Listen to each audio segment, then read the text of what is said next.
Welcome to Murder Mile.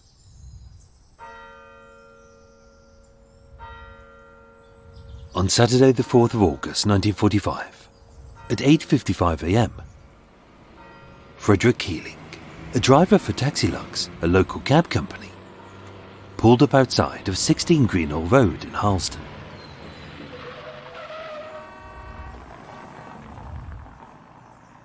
The street was silent, as the residents were roused by the chirp of a dawn chorus and the clatter of a milk cart. Having loaded the first of his fare's luggage into the boot for what should have been an unremarkable day, it was then that Frederick saw Cyril. Standing outside of his wife's lodging at 12 Greenhill Road, a short, stocky man in an army battle dress slowly approached him. His face a ghastly white, his mouth agog with shock, and his pale hands dripping with a deep red ooze.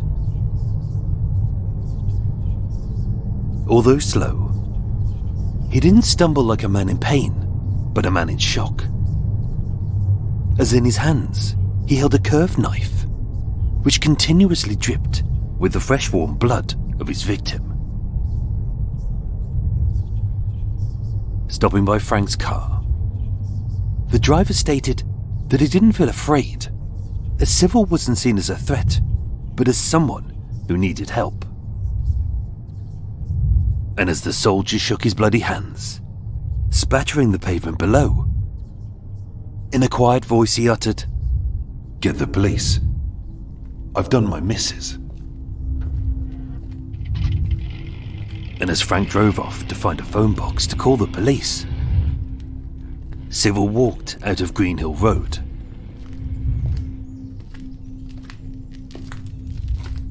Only this wasn't his escape, as he didn't even attempt to flee.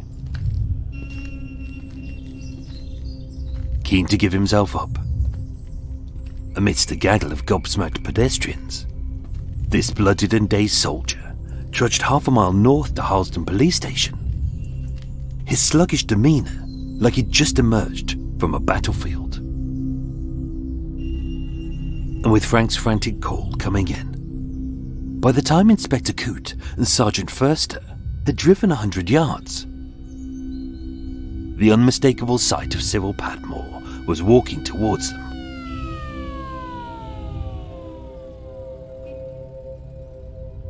Pulling up, he stated, "I've done my wife in." He gave them the address. He confessed, "I did it with this," having handed them a small curved knife from his right trouser pocket. And being cautioned, Cyril's only reply was, "To think it was an Italian she'd been going with."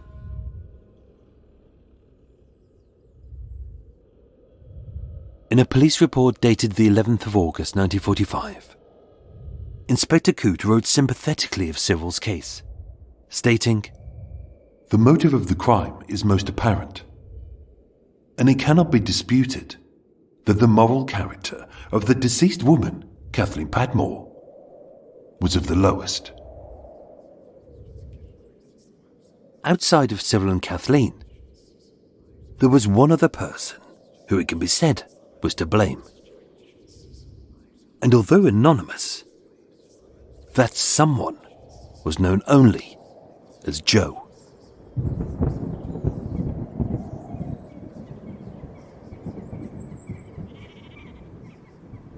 It was during those dark and lonely days of the war that Kathleen's lack of morals came into question. As witnessed by landlords, lodgers, locals, and even her own children, no one was decrying that her desire to be loved was lacking. But it was the uncaring way in which she went about it that caused whispers to spread from Farmall all the way to Burma. Described as coarse and mouthy, those who disliked Kathleen were said to be unsurprised when a welfare officer called, when she got evicted from 2 farms, and when her children were placed in their uncle's care, all within the space of a year. Many were shocked at how unashamedly she'd had sex in the woods, and even with one, if not all three of the lorry drivers, as her daughter slept beside her. But what riled them most was her fornicating with the Italian fascists, who Britain was fighting against.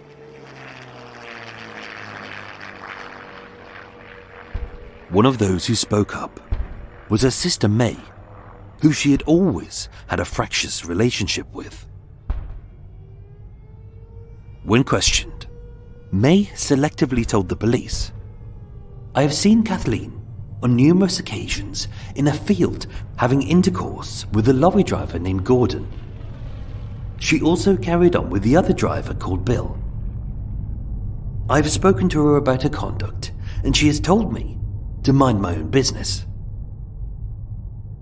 And although her statements of Kathleen's morals were cherry-picked, it was like calling a pot kettle black, as according to those same witnesses, her morals were no better. George Podbury, the landlord of Wood End Cottages, stated, "I began to think that immoral things were taking place in the cottage. And I told the women I would not let these men in. They took no notice. I received abuse and insults when I spoke to them." Possibly out of spite, May had blabbed about her sister's filthy ways. But according to Joseph Wiley, licensee of the Sea Courtbridge Hotel in Botley, often it was 3 women, identified as May, Kathleen, and one other said to be one of May's daughters, whose behaviour was so bad, I asked them to stop. And whereas Horace, the brother of both women, was the uncle put in charge of the children, instead of it being their Auntie May, he would state, "I've seen both women going out at nights to woods near the cottages with Italian prisoners of war. I have also seen them returning at 7 a.m, and it was obvious to me that they'd spend the night in the woods with the Italians." In her statements, May acted like she was an angel. Only it's hard to call someone immoral when by your own actions you're no more moral than you are immoral. She told the police, "I don't know the names of any of the men. She was very secretive in nature, and she told me very little about her men friends." Which was a blatant lie. But as Edward, a lodger in the cottage, would state, "May was all right until Mrs. Patmore arrived. Then she seemed to lose control and told me once, 'This sister will ruin me.'"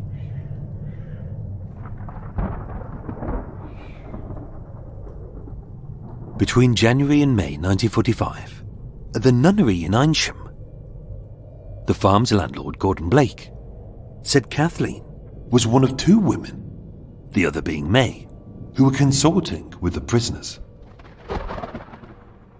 When questioned, Antonio Frenzo and Mario Saviello of the number 45 camp said that they knew both women only to pass the time of day, with Mario only acquainted with May, and Antonio having never had sexual relations with her.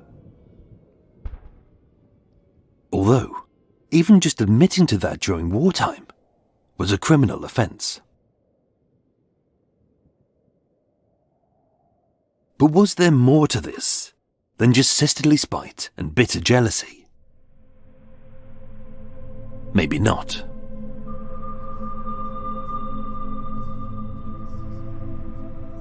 In late April 1945, May discovered that Kathleen was pregnant. Shortly afterwards, Cyril received a letter in Burma from an unidentified person known only as Joe, who told him everything and could even provide a list of possible fathers. But not only was Joe the nickname that Mario gave May, not only did she later draw up a list of possible fathers for the police, but the letter written by Joe was said to be in a similar handwriting to May's. That letter led to Kathleen being investigated by a welfare officer, having her children removed into care, to her eviction from the lodgings and a paying job, and it ended the relationship with Antonio. Whether that was May, we shall never be certain. But a second letter was also sent by Joe. Dated the 28th of May 1945. It was sent to the commandant of the number 45 prisoner of war camp in North Hingsea. It read, "Dear Sir, I feel it is my duty to write to you as it concerns a British soldier, a wife and their 5 children. One of your men, Antonio Frunzo, also a married man, is going with a Mrs. Patmore, who is using the name Miss Stanton. Will you please stop this man seeing this woman, as her husband is away in Burma? Yours respectfully, a British citizen." And although sent anonymously, Mario would confirm it was sent by Joe, as it impacted on him too.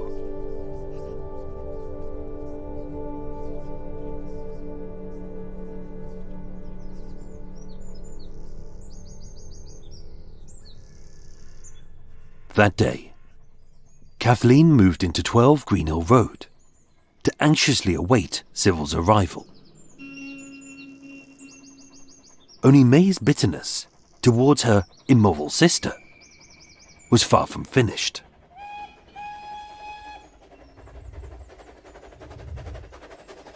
Arriving at St Pancras Station, granted 28 days leave owing to his wife's conduct, he sorted a place to stay and he headed off to see his children at the home of their Uncle Horace at Lower End Farm in Thrupp. I asked Mr. and Mrs. Jennings and my wife's relations what had been going on while I was away.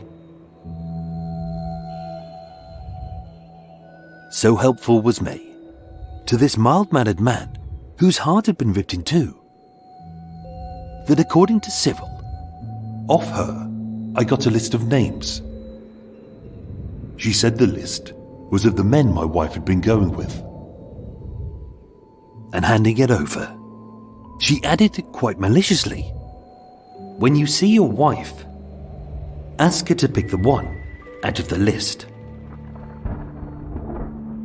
But even he would admit, this might have been done for spite, because my wife and her sister fight like hell.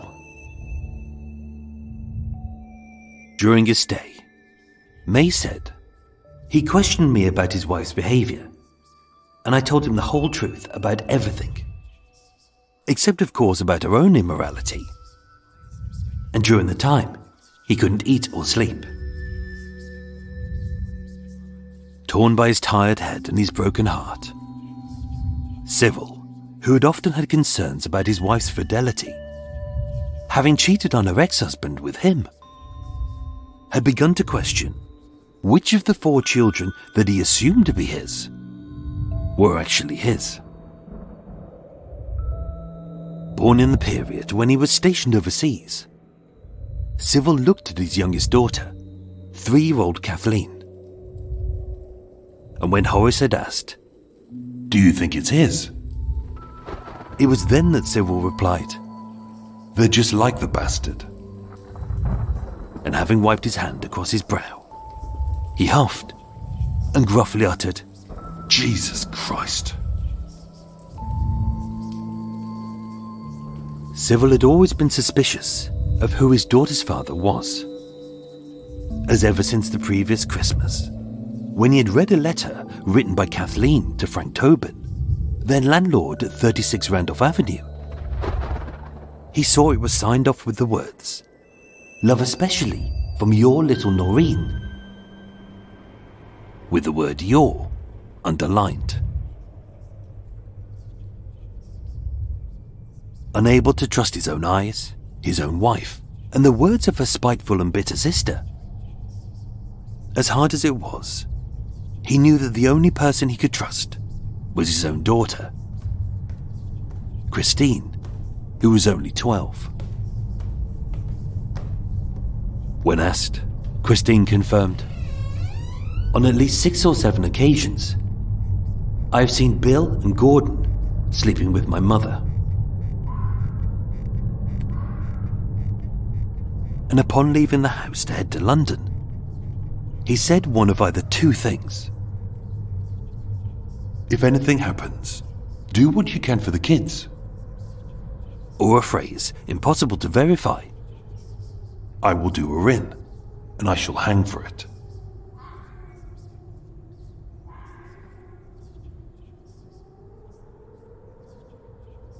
On Wednesday the 1st of August, I wondered about all day, trying to pluck up the courage. Not to kill her, just to see her and talk to her, as he knew that the sight of her swollen belly would upset him. The next day, steeling his resolve with a few thick hits of rum, Cyril headed to 12 Greenhill Road. Being a little inebriated, with the list of his wife's lovers in his hand, and May's words still ringing in his ears, he was in no state to be rational. Being drunk and tearful, Cyril claimed, "I lost my temper with the way she had let me down. We talked for a while, and then I asked her whatever made her do it. Only she didn't reply to the question. Maybe she didn't want to, or maybe she didn't have an answer. But thrusting the list into her hand, she would defend, 'I don't know who most of these people are.' And although Cyril wasn't a violent man, he hit her. Later that evening, Marge saw Kathleen in the shared kitchen. Her lip was cut and her mouth was bruised. She said her husband had hit her because she was carrying on with Yanks and Italians. In her room, he had spat, "I could have forgiven you if it had been anyone else, but not our enemy." And as several months of pent-up anger bubbled, "How could you expect me to own a child that wasn't mine?" he fumed, ignoring the fact that Reggie wasn't his, and possibly the youngest too. And although she pleaded with him to stay, "I couldn't be introduced as the father of the child she was carrying, so I left." She shouted, "If you go now, you'll never see me again." But still I left.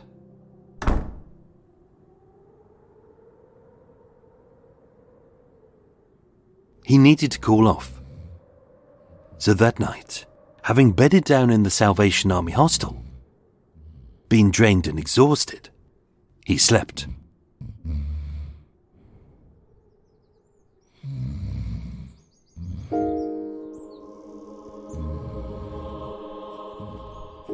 Early the next morning, he hand-delivered a letter through Kathleen's door.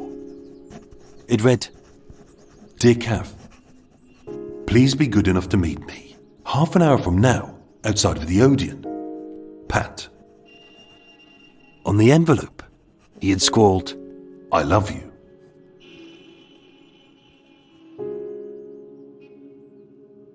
With Cyril's head downcast and sore, and Kathleen's mouth swollen and bruised, Cyril said, "When I saw her, I felt sorry because I knew that she was in trouble. I took her out for the day, and it brought back memories of when we used to go out together. They walked in the park, they went to the theatre, and they ate a meal in a cafe where they talked. He still loved her, but along with knowing the truth, he needed to see her remorse so he could forgive her.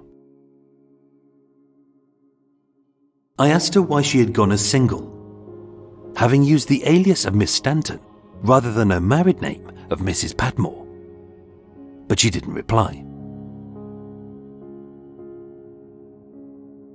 Asked what the Italian wanted to do, even though she said she hadn't seen him in a month. She would admit, "He waits for me every night." The arrangements were, I would have the child and his people would come over, take it and give me a lump sum, as if they were buying it. From her bag, she took out a lot of Italian money and tore it up in front of me. Whether she was committed to their future, their marriage, or their children, he wasn't sure. Together they could make it work, and he knew that. But whether she could remain faithful, that he didn't know. After a pleasant walk in Paddington Green, Cyril walked her to the bus stop, saying, "Here, I'll wait with you till it comes." Thinking they had reached a resolution, she said, "You're coming home with me." Being a woman who believed she could get whatever she wanted from a man by using her body. Only with the bump between them, due within a week. Being a reminder of her infidelity, he turned her down. I said, "No, that's impossible. How can you expect me to come back and sleep with you when you've been with another man?" Like many servicemen, the one thing which had kept him alive was the thought of coming home and being with his beloved wife. For years, I've waited for this moment to return. But I was robbed of everything.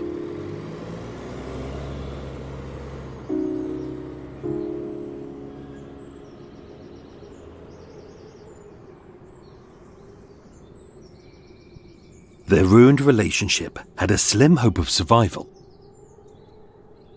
But it all rested on whether she loved him.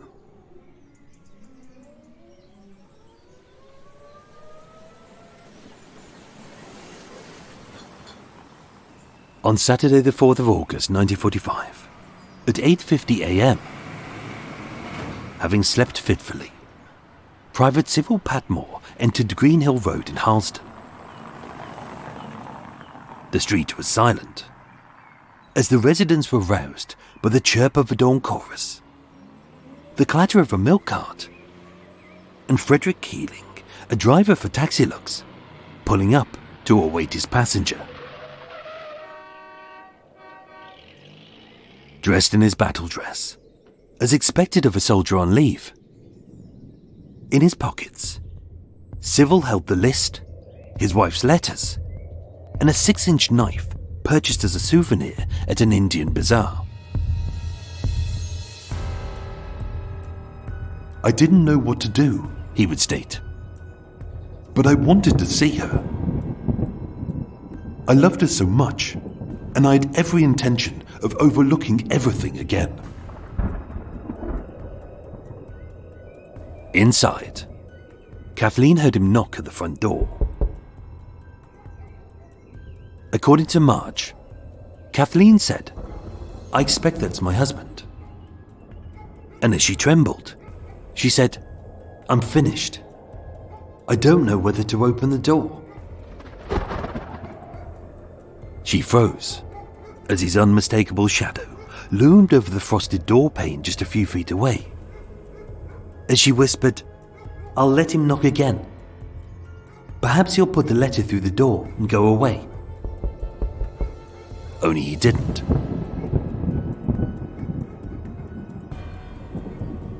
Informed of her immorality by her family, her sister, herself, and even her own children, for their sake, he wanted to give their marriage a chance.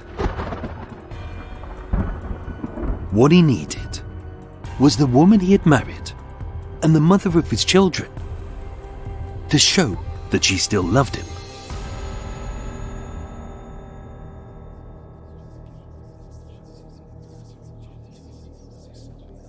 but fed up with his questions and having rejected her. What he got was an uncouth and mouthy Kathleen, who was unashamed of her actions. From the hallway, she led him into the empty kitchen at the rear of the ground floor. So with the lodgers in their rooms, no one would hear the foul words she would unleash in his reddening face. To the medical officer of Brixton Prison, Cyril confessed, "It was a casual and indifferent attitude. She said, 'You've got a bag of nerves asking questions.' I said, 'Are you coming? Because I'm leaving.' Thereby giving her an ultimatum that if they left right now, there was still a possibility of saving what little of their relationship they had left. But with her shouting, 'Do what the hell you like,' Cyril would state, 'I knew I was finished.'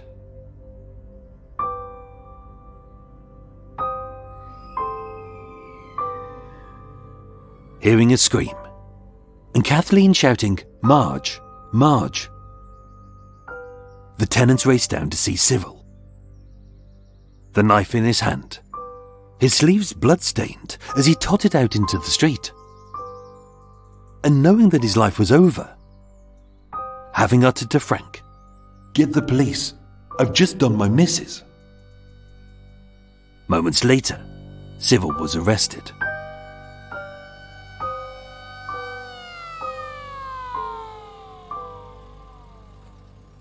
At 9:05 a.m, Dr. Crow, the police divisional surgeon, entered the ground floor kitchen to see the walls splashed with fresh warm blood, it dripping off the surfaces where the human ooze was yet to congeal.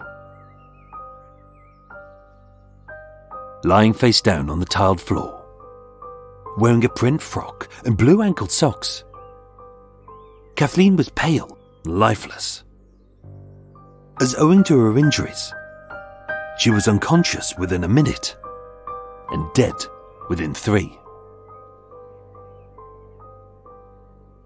Bleeding profusely from a gaping wound to her throat, with no wounds to her hands nor any signs of a struggle, Cyril's blade had severed the small muscles of the neck, slicing open her right carotid artery and her right jugular vein, and draining her heart of blood.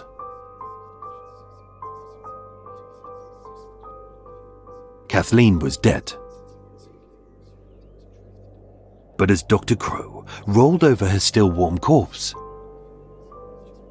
seeing she was heavily pregnant and carrying inside of her a 10-pound and 4-ounce baby, which was barely a week from its birth, through her sopping wet and bloody dress, he saw its final kick, as starved of life. The baby died inside of her.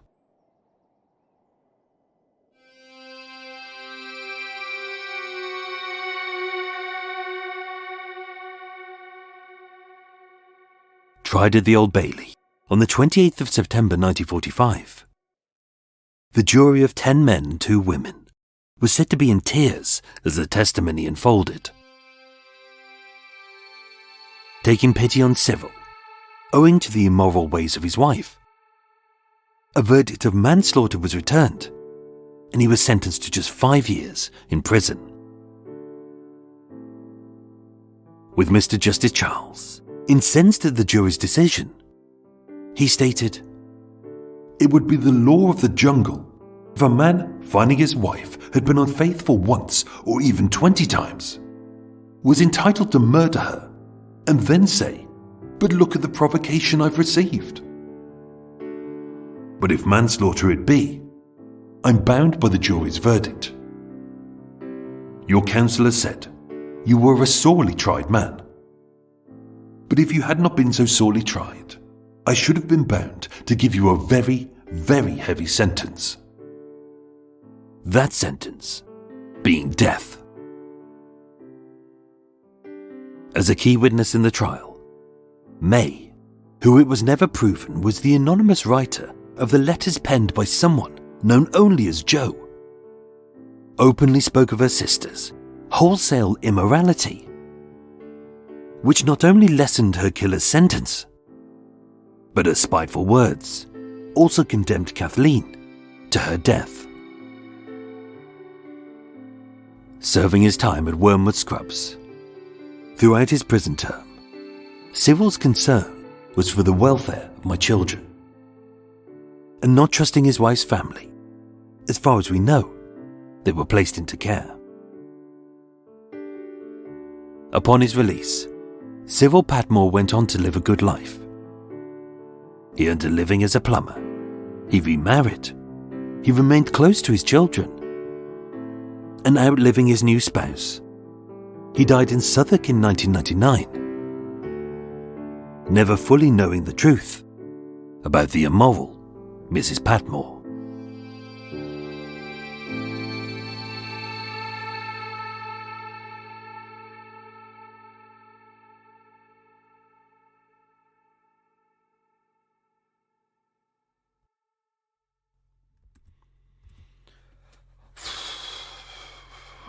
Oh, that's annoying.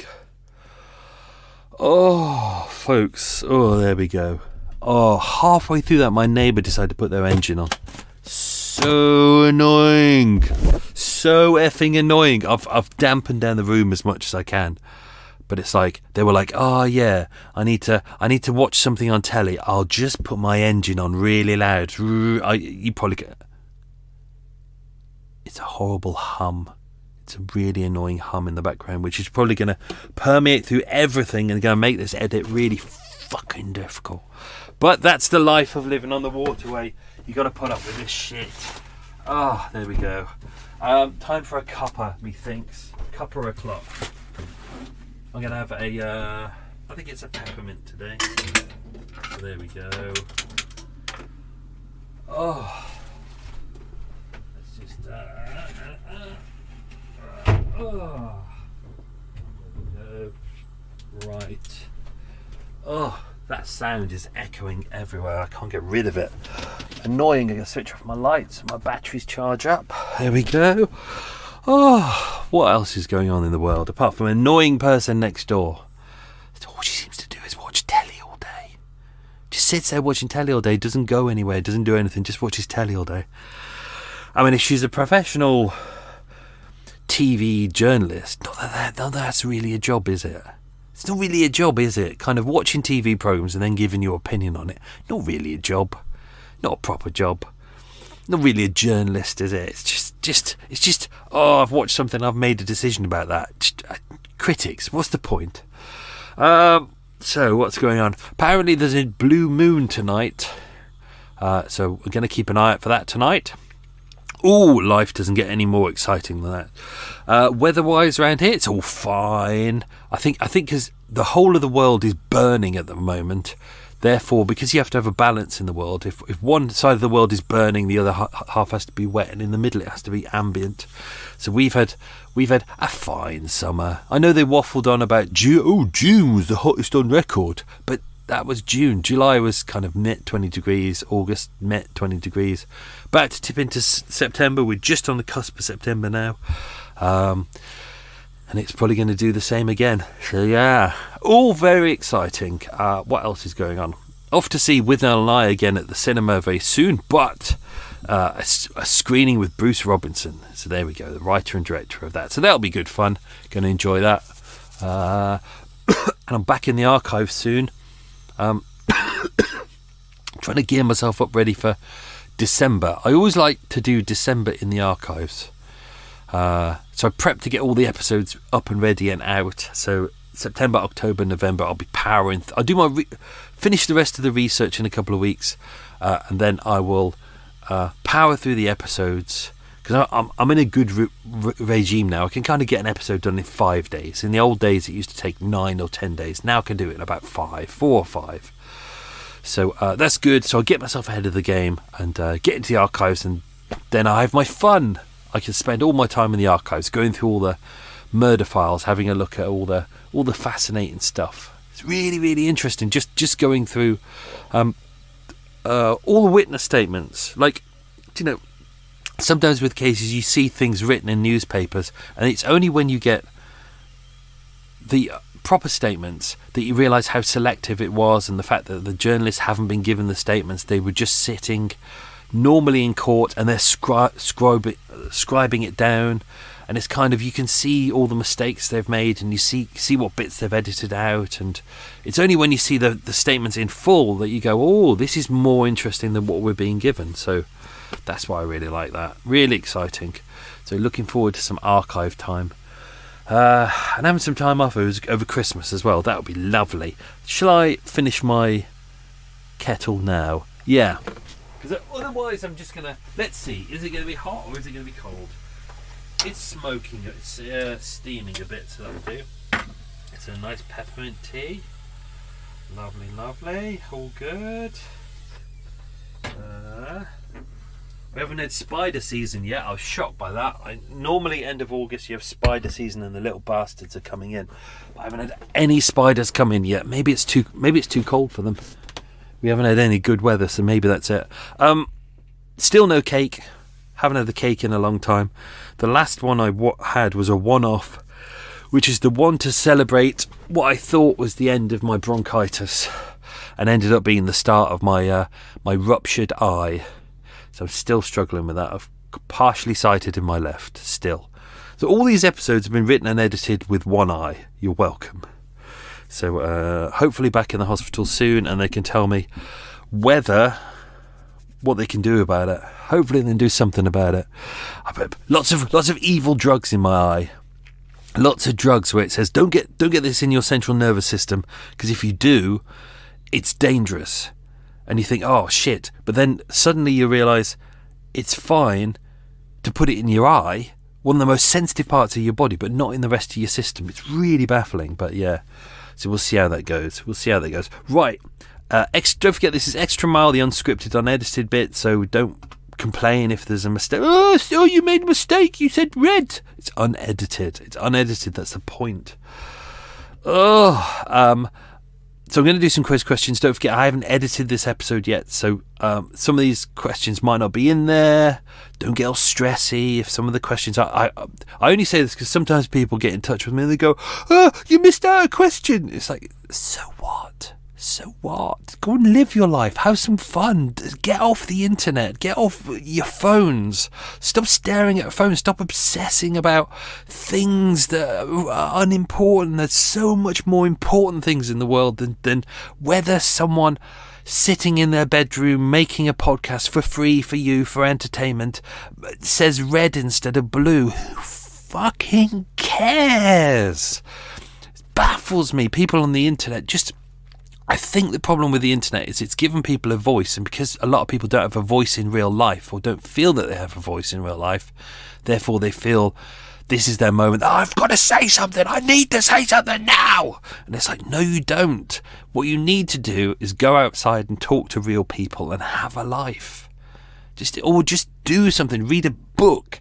Do something. But there's so many people who dedicate hours to every day being on their phone and their iPad or whatever, and they're like, I need to comment on this. If you comment on more than 2 things a day on the internet, please go and get a life. There's so many people that I see out there who comment on everything. They have to give an opinion, and you just go, it's worthless.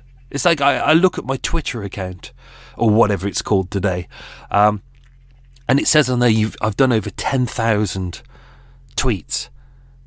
And I never think to myself, oh, wow, this is amazing, I've done 10,000 tweets. I think to myself, wow, look at the amount of time I have pissed up the wall by writing shit for people who don't give a fuck. It's a massive waste of time. And if it were to all collapse tomorrow, you wouldn't have anything. Think about all that time that you could take... The time it's taken to think up and write 10,000 tweets. That's like 5 books. You could probably write 5 books in that time. You could probably have taken yourself out of a shit career that you hate and said to yourself, do you know what? I'm going to become a painter. I've always wanted to be a painter. And in the time it's taken you to write that, you could have become a painter. You could have done something with your life. But instead, people are obsessed with this idea of shit, of just commenting on shit. You don't need to comment on shit. You don't need to go on Facebook forums to comment on shit. It's like someone asks you what your favourite film is. Who fucking cares? Just do something with your life. It's just infuriating. But for some people, this is all they have. All they have is fucking internet. Jesus Christ. That's why I don't do a lot of social media. I post shit on there. If people say I enjoyed that episode, I always reply because it's politeness. I think leaving nice comments is nice. Therefore I always reply to nice comments. Horrible comments I normally delete. I always tell them to fuck off. But I don't. I wish I'd love to, but I just delete them. But yeah, no, leaving nice stuff is nice, but it's just people who feel they have to comment on everything. You just like, just get off your phone for a second. Anyway, here's me saying get off your phone, and what I need you to do is to listen to my podcast, which kind of defeats the object. It's like talking about the environment and how we should all be saving the environment. But when you think about it, listening to podcasts, the amount of power it takes for you to download your podcast and times it by all the people who do, it's pretty crazy, really. It's like my mates always waffle on about the environment, but they love watching Netflix, and every time I have to point out to them that Netflix had to build their own power station in order to cope with all of the streaming that happens for you to download a program onto your own device. And think about all the power that has to be used on all these other platforms as well. The use of the internet. Like every time you do a Google search, the amount of servers it has to go through, who are all like based in Finland or Wisconsin or up to satellites and all that. You think about it, that is the equivalent of running a 60-watt bulb for 17 seconds. And that's just one Google search or any search, or even like on if you're on Telegram or WhatsApp and you feel you have to comment to a mate, or you have to send them a stupid GIF or something like that. That's like 10 seconds of a 60-watt bulb, and we're all doing it constantly all day. So it's pretty bad, isn't it? We are a bad people. There you go. That was like 10 minutes of me just ranting about shit. If you like that, you might like walk with me. That's what I do. I walk. I talk about this episode, and then sometimes I end up in a rant because people piss me off. But there we go. Anyway, I've got my peppermint tea with me. That should calm me down. I doubt it, but it might. Right, let's do some quiz questions, then we'll dive into some extra stuff about the episode. Question number 1. What was the company that Frank Keeling, the cab driver, worked for? Question number 2. How far from Kathleen's house was the police station? These are all very difficult. Question number 3. This is easy. What was the name of the inspector in charge of the investigation? Question number 4. Which lorry driver was Kathleen supposedly having sex with in a field? Question number 5. What pub was Kathleen and May said to be abusive in? Again, not a very good sentence structure there. Question number 6. What was the name of the cottage where they slept with the Italian prisoners of war? Question number 7. In what village was the number 45 prisoner of war camp based? Question number 8. What train station did Cyril arrive in from Burma? Question number 9. In what village did Uncle Horace live? One idiot. I've written the answer there as Uncle Horace. I'll just write it in there. And question number 10. What did Cyril allegedly say before leaving Uncle Horace's house to May? Right. Let's see how my tea is. Oh, this is a very good peppermint tea. Oh, look at that. I'm all calm now. I have actually got a joss stick on. Doesn't seem to be doing any good. Right, let's dive into some extra stuff. My section in my article, because I have my Bible in front of me, and it's just a section called Shit Stirring in, and the name of Uncle Horace's town. So, Tuesday, the 31st of August, he went to Mr. and Mrs. Jennings, who is Uncle Horace, and his wife, and May was there, and they were at Lower End Farm in name of village. So obviously when he got there, his kids were all there. And as mentioned, Christine was 12, Reggie 16, Noreen 4, Terry 6, and their youngest Kathleen.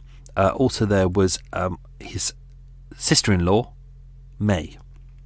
May's name, Mrs. May Canning, but this is what made it really confusing when I was trying to research this episode, because May Canning also goes by the name of Miss or Mrs. Seal. And therefore we've also got Kathleen, who goes by I can't remember what her name was. I think it was Miss Simpson or something like that. So obviously when she was there, her sister, not Horace did as well, but also her sister kind of told Cyril everything that she'd seen, but obviously she was selective with all the information that she got, because obviously she wasn't saying to him, well, I've been shagging Italians as well, and I've been having sex with the lorry drivers. Nope, not at all. So he said, from Mrs. Seal, which is May, I got a list of names. This was when I asked questions to find out who the father was. Miss Seal said the list was of the men my wife had been going with. This might have been done for spite, because my wife and sister fight like hell. He said, Mrs. Seal said, when you see your wife, ask her to pick out the one of that list. Which is, it's weird. I know she kind of, her and her sister don't get on, but unless her sister was severely mentally unwell, surely she must have seen that the ramifications of her actions would have implications, even if she doesn't love her sister, even if she doesn't love Cyril. She must have seen that the ramifications of that would have serious consequences on the children, and the children are oldest 16, youngest 3. And she's got her own children as well. What was going on in her effing head that she held on to a bitter spat from when she was a child, when they were growing up together, and even seeing that her sister was in a difficult situation, decided to make it even worse by being a massive bitch about it. And therefore, I would say, arguably, leading up to her sister's murder. I mean, what a fucker. What a nasty piece of shit. That's what made this a really interesting case for me, because it was kind of like, we'd already covered cases before of people during wartime, and they're meeting up, and they're lonely, and they get into relationships. And we had the one with the Polish officer who became a bit of a stalker, and we had one of the kind of lady. Her husband was away, her children were away, and she met a guy, and it ended badly as well. But this was one that I found interesting because of the sister, because of the way the family acted. And yes, Kathleen's behaviour is abhorrent. Not just her behaviour, but also the way she's quite unashamed with it in front of people, and especially in front of her children. But it's her sister's behaviour that's even more baffling. So let's... I thought this was quite sad that when he was there looking at his children, Cyril had already got kind of worries about which of his children weren't his. Obviously Reggie isn't his anyway, so he knows that, but they've allegedly got 4 children together. And it said, whilst there he looked at his own children, Kathleen aged 6. He shook his head and said, I cannot make this out. Jennings, who is Horace, asked if the child was his, and he replied, I don't think so. I can't make it out. Why did she do this to me? I've played straight with her since I have been abroad. Maisie Steele, 27, who's the niece of Kathleen, so that's one of May's daughters, stated Cyril looked at his daughter and said, they're just like the bastard, in reference to Mr. Tobin, so that's Frank Tobin. He then wiped his brow. I've written brown there for some reason. He wiped his brow. That would be a very different story. He wiped his brow on the back of his hand and said, Jesus Christ. And obviously, as mentioned in the episode, he'd already seen a letter written by Kathleen to Frank Tobin last Christmas, and on these were the words, love, especially from your, in capital letters, little Noreen, and she'd underlined your multiple times. I mean, that's not exactly being discreet about it, really. So we don't really know where he saw it, but he definitely did. And so that's pretty sad. Also sitting down with his 12-and-a-half-year-old daughter, Christine. So Christine was except Reggie, she was the oldest of their biological children. He took her out to the day, gave her a nice meal. I think they went out for a meal or something in Oxford, and it was there he was like, I need to ask you some questions. Tell me what you did see. And she was like, do you know what's she going to do? She's 12 and a half years old, and she's torn between her mother and her father. Her mother, who's not exactly being motherly, and her father, who hasn't been around a lot in her early years because of the war. So she's torn in a difficult situation, and God knows what that did for her for the rest of her life, knowing that the words that she said may have contributed to her mother's death, given the fact that her father killed her mother. So that would have made for a horrible situation. Didn't put this in the episode. Thursday the 2nd of August at 10:30 a.m. Cyril went to see Frank Tobin. It's fascinating given the fact that he suspects Frank Tobin of being the father of his youngest, and yet he still regards him as a friend. Frank would send him letters overseas to reassure him that everything was fine, and he's even one of the people who Cyril goes to see before the murder. And Frank said he was crying. He said, I've seen the children, they're in rags, they're hungry, it's broke my heart. After all I've done in this war and the time I've been in the jungle just thinking of my wife and children. From inquiries I've made from my own relatives, I found out she carried on with nearly every man in the village, even the wops. That's slang for Italians. Tobin advised me to forget his wife and get the children settled. Cyril agreed, but said, no, that's fine. So, yeah, it does make you wonder whether Frank wanted to be dating Kathleen, and therefore that's why he advised him to forget his wife and get his children settled. Obviously, from the earlier episode, you'll remember that she said that she was walking home on a celebration of his birthday and their wedding anniversary, so that was back in November. She got drunk, she was walking home, it was roughly 4 miles, and that she had been, inverted commas, seduced. He asked who the father was, and she said it was Antonio Frunzo. Sometimes his name is listed as Soldata Frunzo Antonio, but that's because it's flipped around the wrong way, because it's a military. It is military reference they're getting it from. When he was in Brixton Prison, the medical officer, he said to the medical officer, it was his wife's casual and indifferent attitude when they met, which was the kind of the catalyst for murder. He also said he had no intention of killing his wife. He only intended to mar her, which begs the question of why he had the knife with him. Given the fact that most people in their battle dress would have had a utility belt as well, which has all the things that you'd put in there as well, and he'd have his kit bag with him. So likelihood is he may have just had his knife with him as something he would naturally carry around anyway, but he may have intentionally brought it with him, just as he intentionally brought the letters he'd received from her with him. Let's see, let's scroll down a little bit more. As mentioned, the day before they had a relatively nice day. They went to the theatre. They went out and had a meal. She'd pawned off some of his clothes, and that's what he meant by personal belongings. It was he wanted the pawn tickets back. So we don't really know what she had pawned of his, but it was definitely clothes. I won't go through his whole witness statement. Day of the murder. So, Marge was talking to Kathleen at the door around 8:40 a.m. It was actually probably about 8:50 a.m. She said there was a knock at the door. Kathleen said, I expect that's my husband. She trembled and said, I'm finished. I don't know whether to open the door. I'll let him knock again. Perhaps he'll put a letter through the door. But there was a knock, and she decided to let him in. Now, Cyril would say, I saw her and I asked her to come upstairs into the room and to talk, because he wanted to talk to her privately. She stood there, cool and defiant, and said, wait a minute and see my friends. I think that means the lodgers. He said, I don't want to see anyone. She said, since you've been back, you've got a bag of nerves asking questions. I said, are you coming because I'm leaving? And she said, you know everything. I've told you everything. do what the hell you like. And he said, I knew then that I was finished.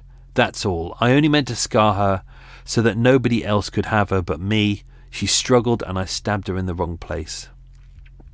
So we don't know whether that's real. Ernest Thwaites, who was one of the lodgers, I think it was the landlord, said he heard Kathleen screaming. He said, I heard a terrible scream. I got a hiccup, sorry. She shouted, Marge, Marge, which was her new best friend who lived there. Thwaites came downstairs and saw her lying on the floor, covered in blood and groaning. He spoke to her but got no reply. Don't forget she's going into unconsciousness at that point, because blood is draining out of her body. He then went into the street and asked the driver to fetch for the police. Marge, after the scream, raced downstairs, and she reached the first step of the passage leading to the kitchen.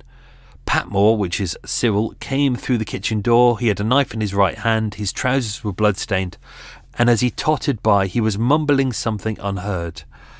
She looked into the kitchen, and Kathleen was sat on a chair by the fireplace, bent forward with her back to the door. Marge then called her husband and Mr. Thwaite, and then remained in her room. So Kathleen was on the chair. When the police finally turned up, the chair was overturned, but that's because she'd sat on it, and then she passed out. There were 2 other lodgers in the house, but they don't really recall anything because they were further up the house. I think the discovery. So Detective Sergeant Gibbs was actually the first on scene, directed by an occupant to the ground floor flat at the rear. He said her position, she was face down, lifeless, on her stomach, head inclined to the right. In falling, she had overturned a kitchen chair. She was bleeding profusely and appeared to be lifeless. He sent for an ambulance. The doctor arrived, Dr. Crow. She was declared dead at 9:05 a.m, so about 10 minutes later. He said it was very recent. The woman was lying on her back close to the fireplace. There was a gaping wound of her throat, 1.5 inches long, running from the midline of the neck towards the right-hand side. The incision penetrated deeply. There was also an incised wound, 1.5 long, on the left-hand side of the forehead above the eyebrow. We don't know whether he hit her or whether she hit the floor. But obviously, as mentioned in the episode, it was Dr. Crow who he saw that she was dead. She was very, very, very pale. There was no movement. By that point, there was no blood in her heart. That had been entirely drained out. And the floor and the walls were absolutely covered in blood. And that's when he turned over her body and saw what he said was the final kick. The final movement of the child, he said. Cyril was arrested, taken to X Division, which is Harlesden area, informed of the murder. As mentioned, Cyril kind of said, I've done my wife in. He gave the address, 12 Greenhill Road. I have come from India, he said. I did it with this, and he produced a closed pocket knife from his right trouser pocket. Boat going past. Music on. Not looking where they're going, on their phones, not a care in the world, utter arseholes. Police inspector said that he would be arrested. He was cautioned. Patmore said to think it was an Italian she was going with. So that's the interesting thing throughout this episode, is that even though I think it's more likely that one of the lorry drivers from the first place she was staying was more than likely to be the father of the child, because we're at war and because the Italians are the enemy at that point, all the blame is being put on the Italians. But it's unlikely that it was them. Of course, given the fact that the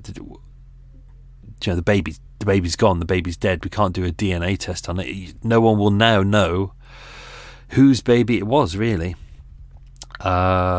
She was roughly, they determined her as roughly 40 weeks pregnant, so she was full term. Baby was 10 pounds and 4.5 ounces. She had no protective marks on the hands or arms. As mentioned, she was unconscious within a minute and dead within 3. Cause of death, hemorrhage by stab wound. He was formally charged. He admitted that he'd done it. where was that? On his possessions, 2 books of clothing rations in her name. He also had her handbag. But also in her handbag was his army paybook, and his allowance was £4 and 5 shillings a week. I was going to use that in the episode, but I decided not to. Before his trial, he was held at Brixton Prison. His committal was at Willesden Magistrates Court on the 5th of August at 10 a.m, and he was charged that on the 4th of August he did willfully murder Kathleen Parsons, and he was placed on remand. Pretty much, I think, everything that we needed to be put into the episode about the trial itself. I think that is it. Oh no! With Mr. Justice Charles, he was the one who said, we've kind of got a weird situation here that you've taken sympathy for this man who's found his wife cheating and has come back, and he's murdered her, and you've kind of accepted his provocation as reasons to lower it from a murder charge to a manslaughter charge, owing to the fact of her, what they would say, wholesale immorality. But he did say this was the second case in that month tried at the Old Bailey where a returning officer had found out that his wife had become pregnant by another man. He had killed her, but had been found guilty of manslaughter by provocation. So I think that's it. We've kind of done everything that was in that. As mentioned, he remarried when he was 51. His profession was engineer and plumber's mate. He was a widower at the time of his death. He died in Wandsworth over on Cavendish Road, and he died of pneumonia and COPD. He passed away February 1999 in Southwark. So I think that's everything I can tell you on that. Hope you enjoyed that episode, if indeed you can enjoy an episode, because they're all grim, aren't they? So let's do some quiz questions, and then I'll crack on with the editing. Question number 1. What company did Frank Keeling, the cab driver, work for? It was called Taxi Lux. I know full well that when I stop recording, lady next door is going to switch off her engine. Question number 2. How far from Kathleen's house was the police station? It was half a mile. Question number 3. What was the name of the inspector in charge of the investigation? Come on, you should have got this one. It was Inspector Coote. Question number 4. Which lorry driver was Kathleen supposedly having sex with in a field? It was Gordon. Question number 5. What pub were Kathleen and May said to be abusive in? It was the Seacourt Bridge Hotel in Botley, which is still there today. Question number 6. What was the name of the cottage where they slept with the Italian prisoners of war?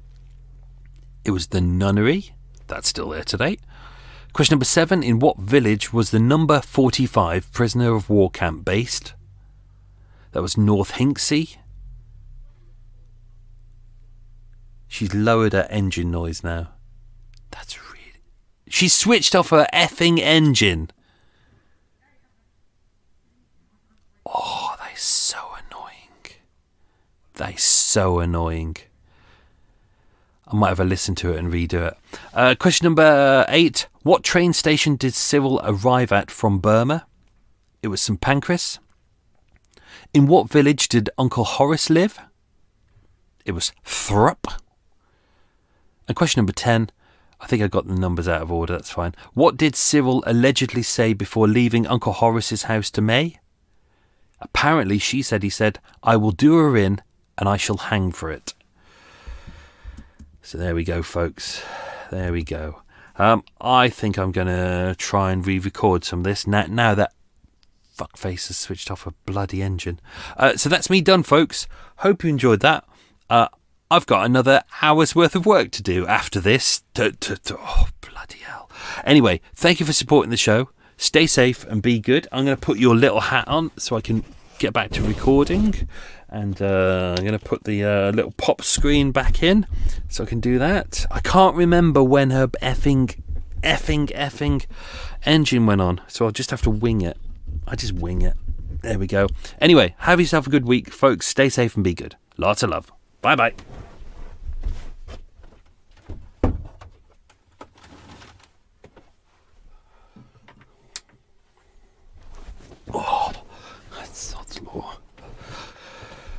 Let's